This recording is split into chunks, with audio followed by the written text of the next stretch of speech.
Hello YouTube, Goddard Radio Mosky here again with another beer review for you, as is usual. Now for this one we're going to have a look at one of the German industrial beers, if you like. That's what the Germans seem to refer to them as, or macro lagers as we would probably call them back home. So today we're going to have a little look at the Hasseröder Premium Pils and see how we get on with this guy. I spotted this in the supermarket and just thought it seemed quite interesting, and of course it's always interesting to have a little look at some of the German macro lagers because in my opinion I think the Germans are the ones that do this style of beer best. Obviously, like, craft beer geeks don't like macro lagers so much, but I think the Germans can do them fairly well in my opinion. But as is usual with my beer reviews, I'll take you through a little bit of a history of the brewery, tell you a little bit about where it's actually from, and as I always say, if you are simply just interested in the tasting of this beer, then feel free to go on towards the latter part of the video and you will catch that particular segment. But anyway, the brewery comes from the town of Wernigerode, which is almost halfway between Hanover and Leipzig, and the town only has a population of about 33,000 and it's located on the Holtema River, and it actually looks quite picturesque when you go and look at the photographs of this one, and it has a castle that dates back to the 1100s, and the first mentioned noble in this castle is Adalbert of Weimar, who is actually the count of the village Wernigerode, of course. But the brewery was recently renamed to the Hasseröder Brauerei AG, and it was actually located within East Germany when the country was divided after the Second World War, so this is a former East German brewery, if you like. Now in 1949 the beer production at the brewery was 22,500 hectolitres, and this was already in the first year of the German Democratic Republic, as I mentioned, the former East Germany. But every worker at that point in time was actually producing about 280 litres of beer, which was a decent amount apparently. Now 1973 saw questions arise over the 125th anniversary of the brewery. It was originally believed that the brewery had been founded in 1848 because the boiler house had a cast iron plate in it with that year on it, which they thought was the foundation year of the brewery, but it later turned out that it was 1872 was the year of foundation, and this plate that said 1848 actually came from a time before Hasseröder, and at that time it was actually located on a building in Chicory, and it was moved into the Hasseröder Brewery. But the actual 125th anniversary of the brewery was in 1997, and they also marked that year with the move to their current brewing facility, which they say is one of the most modern in Europe there. But in the 90s there was a sort of fairy tale rise, if you like, of Hasseröder, and the Hasseröder Premium Pils was born in 1990, and then it became the #1 beer in the new federal states within Germany. Now 2005 saw the start of the Refreshing Real campaign with the Hasseröder guys and the introduction of the Hasseröder Premium Export and the innovative Perfect Draft, which were two new products that they introduced during this time. Hasseröder apparently is #4 of the German premium beer brands during this point as well. Now in 2011 they launched their new and current campaign with the Hasseröder guys, and the new tagline "Men to Know Why" was introduced at this time, and they just mean you know why. It's a bit of a difficult German tagline to actually translate properly into English, but they also take on more male employment in their product portfolio with the Hasseröder Bier and the Hasseröder Schwarz, the black beer of course, and this year they also introduced the sort of hexagonal bottleneck that you can see on the bottles there. I'll let you have a little look at that just in a minute of course. But their other beers include the Fürstenbräu Granat, and this is an Oktoberfest Märzen beer apparently, the Premium Diesel, which is quite an interesting sounding one, it's a spiced beer. They have their Premium Export, this guy the Premium Pils,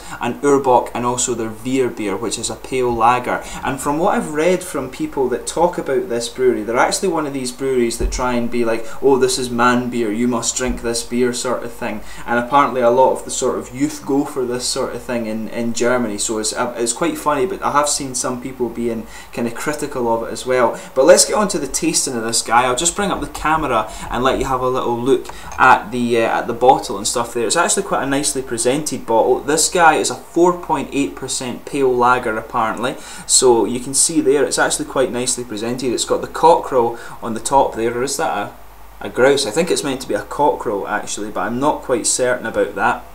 But you can see here, I'm not sure how well you can see it on the neck, but the neck is you can maybe see if I hold it this way, you can see it is a sort of hexagonal neck, as I mentioned a minute ago, and you can see the bottle says Hasseröder on the it's actually got that in the glasswork there as well, and this is the bottle cap that you can see on the Hasseröder bottle on the top of the bottle, and it is pretty much just the same as the label there, and you can see it says premium pils as well. So as I mentioned, this guy is a 4.8% premium pils, or pale lager as you might want to describe it. It says on the bottle 1872. As I mentioned, the company seemed to have a little bit of difficulty in identifying what year they came from, but without further ado, let's get on with the tasting of this guy. I'll just open it up and we'll get on with this. You can see a nice little bit of smoke on the opening there. Just get this guy into the glass and we'll see how we get on. Like I mentioned earlier at the start of the video, I do quite like some of the German industrial beers. A lot of beer geeks kind of dismiss the macro beers in that sense, because, you know, they're not the most flavourful beers, but I think the Germans actually do them quite well in my opinion, and I actually quite enjoy a little Bitburger now and again, which is one of their big macro beers obviously. As you can see, there was a nice white head on that, but that's dissipating very quickly, a very bumpy head. It is actually quite an attractive looking beer. It's a nice sort of rich pale straw golden colour, as you can see with me holding it up there, and there is quite a lot of carbonation that's visible kind of streaming towards the top. It's a mix of big and small bubbles in there. It actually is quite an attractive looking beer. The only thing it's missing really for a German beer is a head with a good bit of retention on it there, which is what the Germans always look for. In terms of the aroma, it does have that typical sort of industrial beer smell to it. It's always sounds a bit of a cliche to say, but it does smell of corn actually.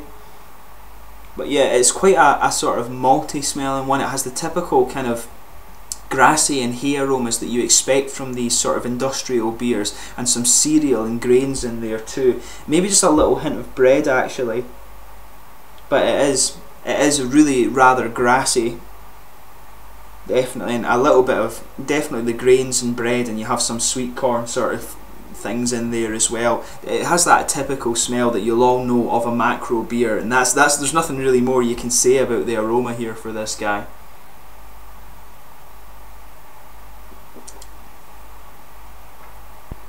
Actually quite unusual on the first taste.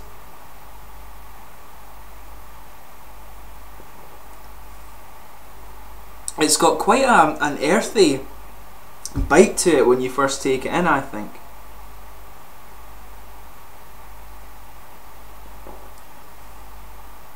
But it's opening up with the sweet malts.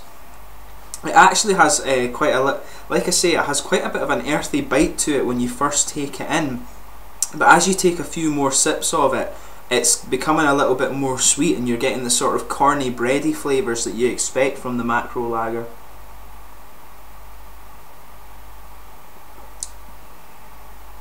But yeah, you're opening with these sort of sweet malts with an underlying bready base there, and it's quite starchy actually.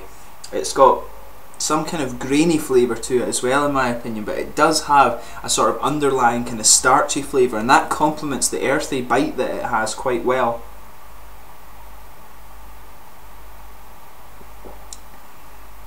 It's got a little bit of spice to it as well, I think. It definitely is. It's actually quite a difficult one to pinpoint with this. Like I say, it has that earthy bite on it when you take it in. You've got the underlying bread with the kind of corny flavours, but you do have a little bit of cereal bite that complements it quite well actually.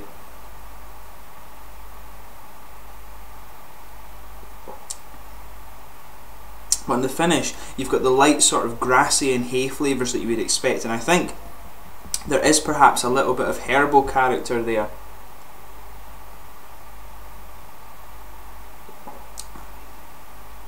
But yeah, on the front of the tongue, you're getting the sort of the kind of sweet, malty, bready flavours at the front, and then at the back you're getting the earthy character a little bit more. And the aftertaste on this guy is a mix of that. It's mainly the bready character, I think, that's staying on the tongue, but the earthy character does sort of go round the mouth a little bit.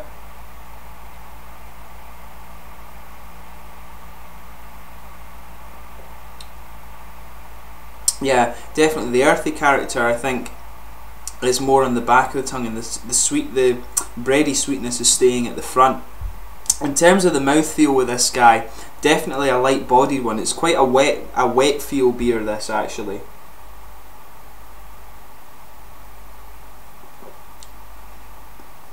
It's not too highly carbonated. It has a little bit of an attack, but not too much. And it's actually quite a thin mouthfeel, in fact, but it's quite crisp at the same time.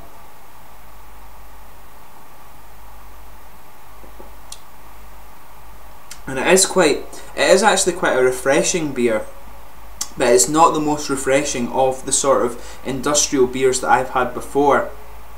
In my opinion, I don't know if I would drink this over Bitburger if I was to pick an industrial beer. Bitburger probably is my go-to beer in that regard, and Krombacher, of course, and other things like that, and Beck's are maybe perhaps better than this beer. It's that underlying earthy character that makes this one a little bit unusual. So if you like your beers to have just that little bit of earthy character in it, this sort of Pils is a good one for you.